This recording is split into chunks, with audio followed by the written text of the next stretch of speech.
Here we are in southwest Mississippi on State Road 552.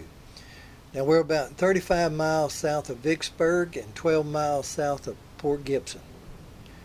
We're on our way to see what was, before it burnt, the largest plantation home in Mississippi and probably even the entire South. It's known as Windsor Ruins. Now it's called the Ruins because after the fire, all that was left standing was 23 out of 29 huge 45 feet columns. Now here we are.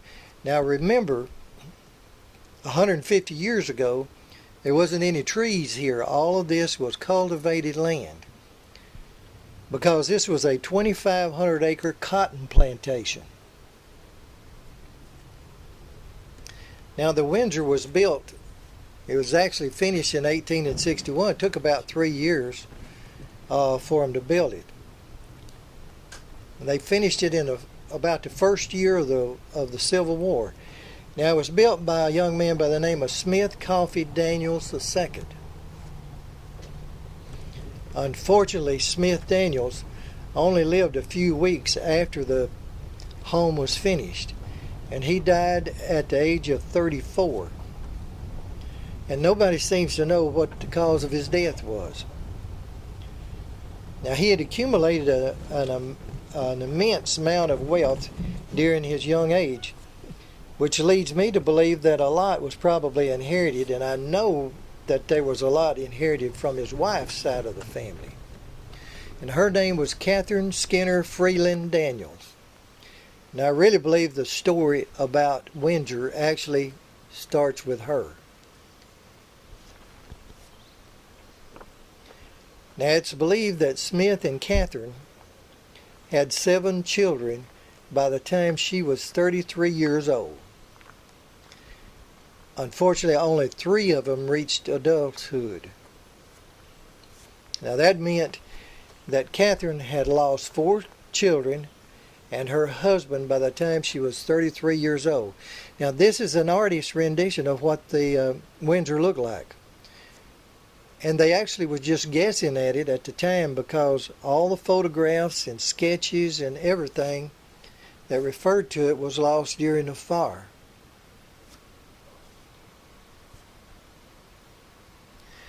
Now, as if Catherine hadn't had enough trouble with her kids and her husband dying, a couple of years after Smith's death, General Grant's army, on its way to Vicksburg, and the Vicksburg campaign, marched 17,000 or more troops by her front door. And of course, what they did was they confiscated the house, naturally.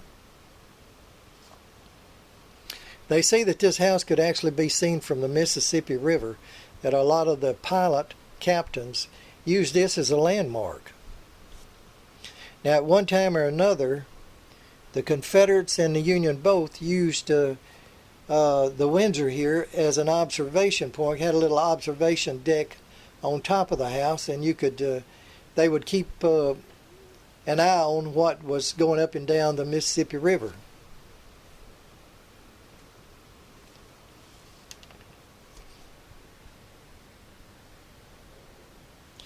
Now, the ruins here have been the subject of several movies. I think Whoopi Goldberg did The Ghosts of Mississippi. And the one that I'm most familiar with was Raintree County.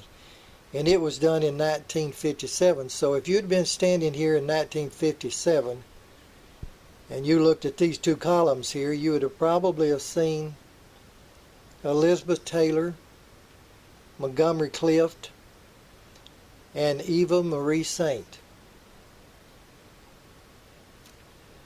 Now this staircase, the family donated it to the Alcorn University, which is located just a few miles down the road.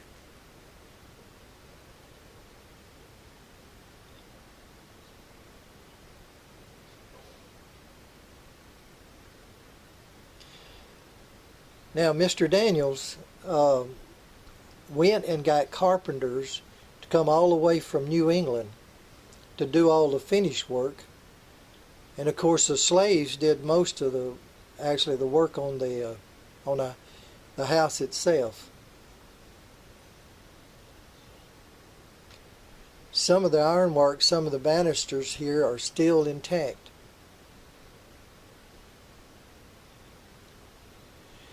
Now all this magnificent ironwork was actually done in St. Louis, and they had to ship it all the way down to Mississippi to get it to Windsor.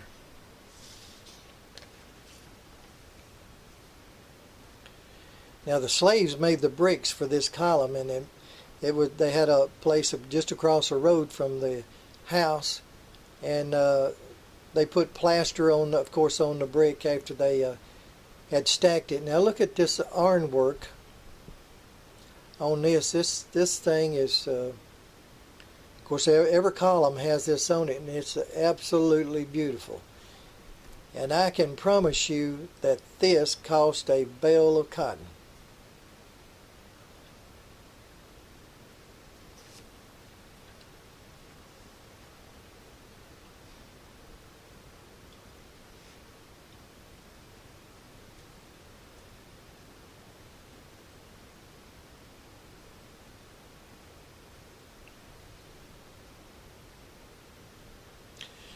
They don't want you going inside because it's dangerous, because the columns are actually decaying, and they're afraid something might fall on you. Look at this old road here on the right. Now, as I said before, no one that had sketched the house had actually seen it with their own eyes.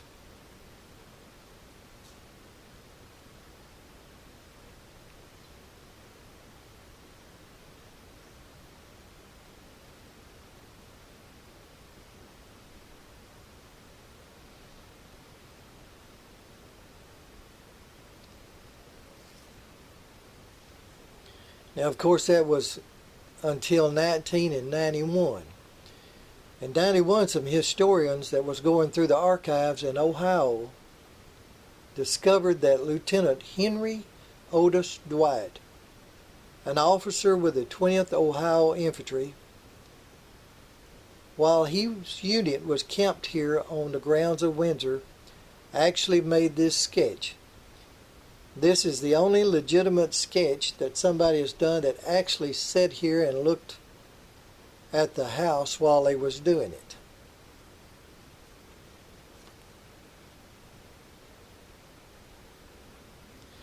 They were very fortunate and lucky to find this sketch, and this is Windsor.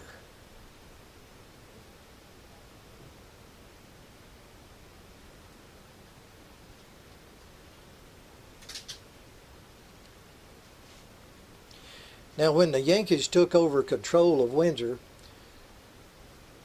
they stationed guards, of course, at each door because they didn't really trust the Southerners. And unfortunately, somehow or another, that nobody seems to know, one of the guards was killed. Well, this angered General Grant, so he gave orders to burn Windsor down. He wanted to make an example of the Southerners. And of course, Catherine pleaded with them not to burn it. She said she reminded them that she had done a lot of work helping wounded Union soldiers. And as a matter of fact, they even made this first floor here of the Windsor a hospital, and they would bring the wounded in, and she worked there, and she reminded them that, and also reminded them that her and her kids wouldn't have a place to live if they burned it down. So she talked them out of it. They didn't burn Windsor, but they burned the barns and all the buildings around it.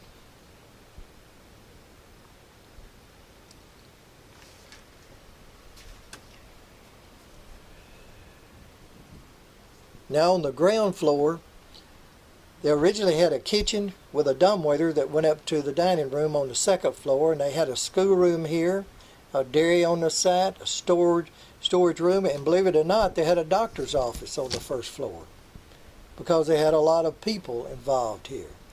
Now the main floor had a large hall between it, and it had the master bedroom with a bath. Yep, they had a bath. And they had 2 parlors, a study, and a library.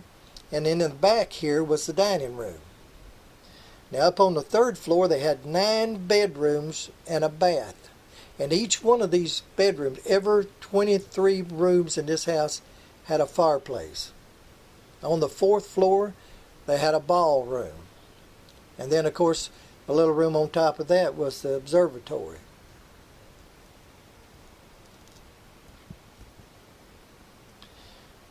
They actually had running water. They had a tank on the top in the attic, I said, and they actually had indoor plumbing.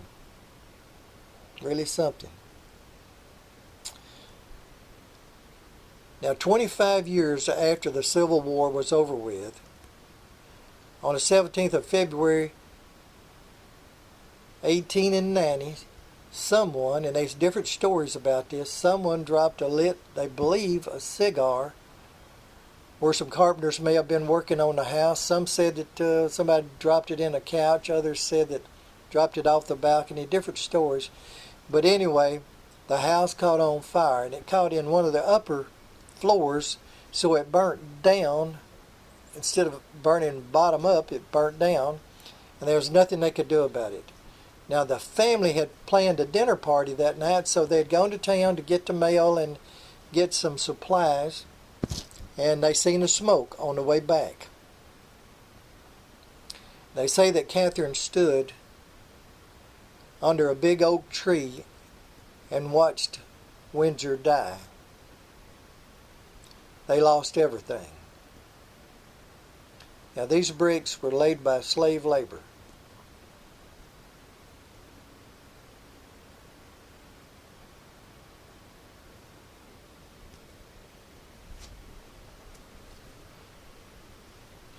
They say that years later,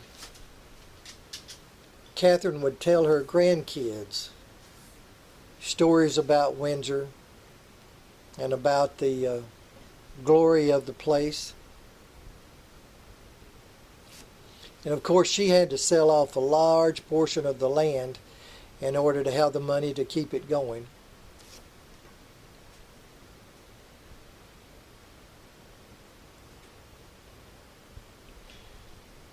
And of course, after the Civil War, nobody had much money. All she had left was Windsor and the land, and she eventually, of course, lost all of it. But she would tell her kids stories of Windsor.